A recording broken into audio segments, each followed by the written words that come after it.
Որովհետև մի գերպետություն ուզենա Հայաստանում իշխանություն փոխի, իրան ոչ մի հայ պետք չի։ Իրենք կայացնելու են որոշում եւ առավոտը զարթնենք տենանք մեր երկրի ղեկավարը չկա։ Ես դրան դեմ եմ, նորից եմ ասում։ Ես ուզում եմ, որ մենք փոխենք մեր իշխանությունը, ես ուզում եմ, որ մենք միավորվենք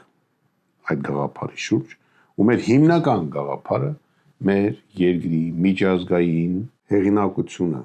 բարձրացնել։ Դա մեր գաղափարախոսությունն է լինելու։ Մենք ուզում ենք խաղաղություն, բայց ոչ հաշվի մեր հեղինակության։ Մեր խնդիրն է մեր միջազգային հեղինակությունը վերականգնել։ Ամեն գնով, կրկնում եմ, ամեն գնով, եւ դրա հաշվին գնալ խաղաղության։ Դա է միայն ու միայն խաղաղության ապագան։ Միացեք մեզ, միասին անցնելու ենք բոլոր դժվարություններ եւ մենք պայքարելու ենք։